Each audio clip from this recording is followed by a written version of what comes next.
Hello guys, welcome back to Telangana history series. ఈ సిరీస్లో భాగంగా ఇది థర్డ్ ఎపిసోడ్. టాపిక్ వచ్చేసి ancient history of Telangana. Last వీడియోలో మనం ప్రీ హిస్టారిక్ పీరియడ్ గురించి తెలుసుకున్నాం. ఈ వీడియోలో మనం ప్రీ శాతవాహన పీరియడ్, శాతవాహనుల కంటే ముందు జరిగిన చరిత్రను ఈ రోజు మనం తెలుసుకుందాం. అంతకంటే ముందు ఆర్కియాలజీకి సంబంధించిన ఒక రెండు ఇంపార్టెంట్ పదాల గురించి తెలుసుకుందాం. First one, epigraphy. శాసనాలు ఉంటాయి కదా, ఇన్స్క్రిప్షన్స్ అంటారు. Study of inscriptions is called epigraphy. ఆ ఇన్స్క్రిప్షన్స్, శాసనాల గురించి చదవడం, తెలుసుకోవడం, రీసెర్చ్ చేయడం ఎపిగ్రఫీ అంటారు. Next one, numismatics. Coins, currency అవి ఉంటాయి కదా, వాటి గురించి తెలుసుకోవడం, రీసెర్చ్ చేయడం నుమిస్మాటిక్స్ అంటారు. ఇలాంటి హిస్టరీకి సంబంధించిన మరిన్ని విషయాలను నేను ఆల్రెడీ ఫస్ట్ ఎపిసోడ్ మొత్తం హిస్టరీ అండ్ హిస్టరీకి సంబంధించిన ఫ్యాక్ట్స్ గురించి చేయడం జరిగింది. అది చూస్తే ఈ సిరీస్ మొత్తం ఈజీగా అర్థమవడం మరియు ఇంట్రెస్టింగ్ గా ఉండడం అనేది జరుగుతుంది. సో చూడని వాళ్ళు ఉంటే వెంటనే వెళ్ళి చూసేయండి. సో ఇప్పుడు మన వీడియోలోకి వెళ్ళిపోదాం. Pre Satavahana period. Pre Satavahana period గురించి తెలుసుకోవాలంటే ముందు ముగ్గురు వెరీ ఇంపార్టెంట్ పర్సన్స్ గురించి తెలుసుకోవాలి. అప్పట్లో తెలంగాణ హిస్టరీ అంటే శాతవాహనుల కాలం నుంచే స్టార్ట్ అవుతుంది అని అందరూ అనుకునేవారు. కానీ వీళ్ళు ముగ్గురు శాతవాహనుల కంటే ముందు కూడా తెలంగాణలో చరిత్ర ఉంది, చరిత్ర ఆధారాలు ఉన్నాయి అని ఛాలెంజ్ చేసి, రీసెర్చ్ చేసి నిరూపించడం జరిగింది. ఆ ముగ్గురే Thakur Rajaram Singh, archaeologist, B N Shastri, epigraphist, doctor D Rajareddy, numismatist. వీళ్ళు ముగ్గురు వాళ్ళ రీసెర్చ్తో బయట పెట్టింది ఏంటంటే శాతవాహనుల కంటే ముందు కూడా తెలంగాణలో రాజ్యాలున్నాయి, చరిత్ర ఉంది.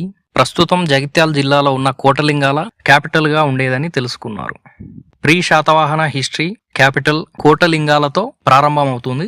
తెలంగాణకు సంబంధించి first inscriptions and first coins ఇక్కడే కోటలింగాల్లో దొరకడం జరిగింది. ఆ నాణాలు మరియు ఇన్స్క్రిప్షన్స్ రీసెర్చ్ చేసిన తర్వాత వాటికి సంబంధించిన రాజుల గురించి తెలియడం జరిగింది. వాళ్ళే గోబాద, సిరినారణ, సిరికాంవాయ, సిరివాయ, సామగోప. కోటలింగాల క్యాపిటల్ గా ఈ రాజుల పేర్ల మీద ఆ కాయిన్స్ అనేది ప్రచురించడం మరియు చెలామణి చేయడం జరిగింది. ఈ ప్రీ శాతవాహన పీరియడ్ కు సంబంధించిన స్క్రిప్ట్ అనేది బ్రాహ్మీ స్క్రిప్ట్ ఉండేది. అంతేకాదు ఈ రీసెర్చ్ లో ఒక చాలా ముఖ్యమైన విషయం తెలిసింది. అదేంటంటే ఈ ఇండియన్ సబ్ కాంటినెంట్ మొత్తంలో పంచ్ మార్క్డ్ కాయిన్స్ అంటే అచ్చు వేసిన కాయిన్స్ మొట్టమొదట తెలంగాణ ప్రాంతంలోనే ఉపయోగించడం జరిగింది. ఆ కాయిన్స్ అనేటివి మీరు ఇప్పుడు ఇక్కడ చూడవచ్చు. అంతేకాకుండా తెలంగాణ ప్రాంతాన్ని శాతవాహనుల కంటే ముందు ఉన్న తెలంగాణ రాజ్యాలని, రాజులని కొన్ని గ్రంథాల్లో రాయడం జరిగింది. అవేంటంటే అంగుట్టర నికాయ, ఇదొక బుద్ధిస్ట్ టెక్స్ట్, బుద్ధులకు సంబంధించిన గ్రంథం, పాలీ లాంగ్వేజ్ లో ఉండేది. మరియు భగవతి సూత్ర, జైనిజం కి సంబంధించిన గ్రంథం, ప్రాకృత్ లాంగ్వేజ్ లో ఉండేది. సో వీటిని లిటరరీ సోర్సెస్ కింద తీసుకోవచ్చు, లిటరరీ ఎవిడెన్స్ కింద వీటిని చూడొచ్చు. Pre Satavahana kingdoms. తెలంగాణలోని కొన్ని ప్రీ శాతవాహన కింగ్డమ్స్, శాతవాహనుల కన్నా ముందు ఉన్న కింగ్డమ్స్ గురించి ఇప్పుడు మనం మాట్లాడుకుందాం. ఫస్ట్ వన్ వచ్చేసి అస్మక కింగ్డమ్. ఇది 6th సెంచరీ బీసీలో ఉండేది. 6th సెంచరీలో ఇండియాలో ఉన్న 16 మహాజానపదాల్లో అస్మక కింగ్డమ్ అనేది కూడా ఒకటి. ఇంకొక ఇంపార్టెంట్ విషయం ఏంటంటే ఆ 16 మహాజానపదాలలో సౌత్ ఇండియాలో ఉన్న ఒకే ఒక్క మహాజానపదం అస్మక కింగ్డమ్. ఈ రాజ్యం గురించి బుద్ధిస్ట్ టెక్స్ట్ అయిన అంగుట్టర నికాయలో రాయబడి ఉంది. ఇది గోదావరి మరియు మంజీరా రివర్ ఏరియాలో ఉంది అని తెలుస్తుంది. ఓల్డ్ నిజామాబాద్, ఆదిలాబాద్, కరీంనగర్ డిస్ట్రిక్ట్స్, ఈ 3 డిస్ట్రిక్ట్స్ కలిపి ఈ రాజ్యం విస్తరించి ఉంటుంది అని చెప్తారు. క్యాపిటల్ వచ్చేసి పౌడిన్యపుర ఆర్ పోతన్ అని అంటారు. ప్రజెంట్ డేస్ లో దాన్నే బోధన్, నిజామాబాద్ డిస్ట్రిక్ట్ లోని బోధన్ అని పిలుస్తున్నారు.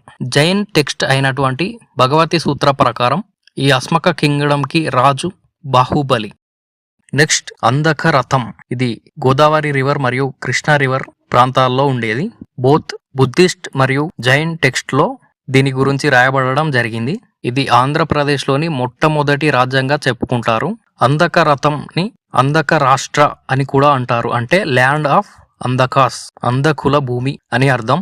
ఈ అంధక రాష్ట్రమే తర్వాతి కాలంలో ఆంధ్ర రాష్ట్రంగా మారింది. అక్కడ నివసించే వాళ్ళను ఆంధ్రులుగా పిలువసాగారు.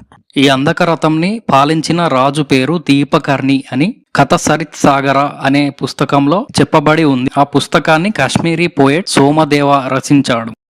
సబరా కింగ్డమ్. ఇది ఒక ట్రైబల్ కింగ్డమ్. అంధక రథం మరియు కళింగకి మధ్యలో ఇది ఉండడం అనేది జరుగుతుంది. దీనిని సెబక అనే రాజు పాలించేవాడు.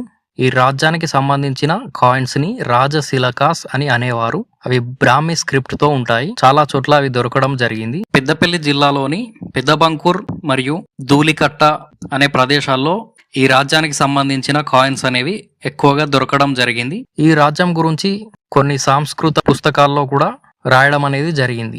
Other kingdoms which influenced Telangana during pre Satavahana period. అంటే ఈ కింగ్డమ్స్ అనేవి తెలంగాణలో లేవు, కాకపోతే వాటి ప్రభావం అనేది తెలంగాణలో ఉంది. వాటి గురించి ఇప్పుడు తెలుసుకుందాం. మాహిష్మతి కింగ్డమ్, ఇది ప్రస్తుతం మధ్యప్రదేశ్లోని నర్మదా నదీ ప్రాంతంగా చెప్పుకోవచ్చు. దీని గురించి పురాణాలు, అర్థశాస్త్ర మరియు మహావంశం అనే పుస్తకాల్లో ఉంది. చాణక్యుడు రాసిన అర్థశాస్త్రంలో ఈ రాజ్యం గురించి ఇక్కడ టెక్స్టైల్ ఇండస్ట్రీస్ ఏరియా అని చెప్పడం జరిగింది. అంటే వస్త్రాలు తయారు చేసే ప్లేస్ అన్నమాట. ఇంకొకటి వచ్చేసి కళింగ. కళింగ అనేది ప్రస్తుతం ఛత్తీస్గఢ్ మరియు ఒరిస్సా ప్రాంతం అని చెప్పుకోవచ్చు. అది తెలంగాణకి అంటుతూ మరియు ఆంధ్రాకి ఎక్స్పాండ్ అయి ఉండేది. ఆంధ్రాలో కొన్ని ప్లేసెస్ ఈ కళింగలో భాగంగా ఉండేవి. జైన్ టెక్స్ట్ అయినటువంటి భగవతి సూత్రాలో దీని గురించి రాయబడి ఉంది. అంతేకాకుండా మెగస్థనీస్ రాసిన ఇండికా అనే బుక్ లో ఇదొక greatest non Aryan Kingdom with massive army in south India. Kalinga అనేది సౌత్ ఇండియాలోనే అతి గొప్ప, అతి పెద్ద ఆర్మీ కలిగిన నాన్ ఆర్యన్ కింగ్డమ్ గా దీని గురించి రాయడం అనేది జరిగింది. మగధ కింగ్డమ్, హతిగుంప ఇన్స్క్రిప్షన్స్ ప్రకారం మగధ కింగ్డమ్ కి సంబంధించిన మహాపద్మనంద అనే రాజు కళింగ, అస్మక, ఆంధ్ర, కుంటల అనే సౌత్ ఇండియా రాజ్యాలను దండయాత్ర చేసి గెలవడం జరిగింది. అప్పటి నుంచి ఈ రాజ్యాలన్నీ మగధులు పాలించేవారు. అశోకుడి కాలంలో అతని కింద ఉండే రాజులు దీన్ని పాలించేవారు.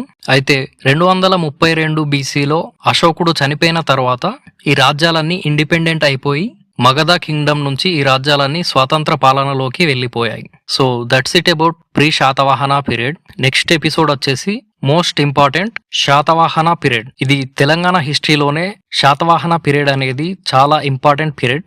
దీన్ని ఖచ్చితంగా అందరూ తెలుసుకోవాలి. So please subscribe and stay tuned. Thank you. Pre historic period in Telangana గురించి తెలుసుకోవాలంటే సెకండ్ ఎపిసోడ్ చూడండి. ఫస్ట్ ఎపిసోడ్ వచ్చేసి ఇంట్రొడక్షన్ టు ద హిస్టరీ. ఇది ఈ సిరీస్ మొత్తానికి చాలా ఇంపార్టెంట్ ఎపిసోడ్. ఫస్ట్ ఎపిసోడ్ ఎవరైనా చూడకపోతే ఖచ్చితంగా వెళ్ళి ఫస్ట్ అది చూడండి. అందులో హిస్టరీకి సంబంధించిన కొన్ని మీనింగ్స్ అండ్ ఫ్యాక్ట్స్ గురించి చెప్పడం జరిగింది. అది విన్న తర్వాత ఈ సిరీస్ చూస్తే ఇంకా చాలా ఇంట్రెస్టింగ్ గా ఉంటుంది, చాలా ఈజీగా అర్థమవుతుంది. ఫస్ట్ ఎపిసోడ్ లో వాట్ ఈస్ హిస్టరీ, హిస్టరీ అంటే ఏంటి, ఆరిజిన్ ఆఫ్ హిస్టరీ, చరిత్ర ఆవిర్భావం, dating system, old dating system, new dating system అంటే ఏంటి, టైం లైన్ అంటే ఏంటి, బీసీ, ఏడి, సిఈ, బీసీఈ వీటిని ఎందుకు కనుగొన్నారు, వీటిని ఎలా వాడతారు, హిస్టారిక్ సోర్సెస్ అంటే ఏంటి, వీటన్నిటి విషయాల గురించి మాట్లాడుకోవడం జరిగింది. So go and watch episode 1. Thank you for your love and support. Next episode లో కలుద్దాం.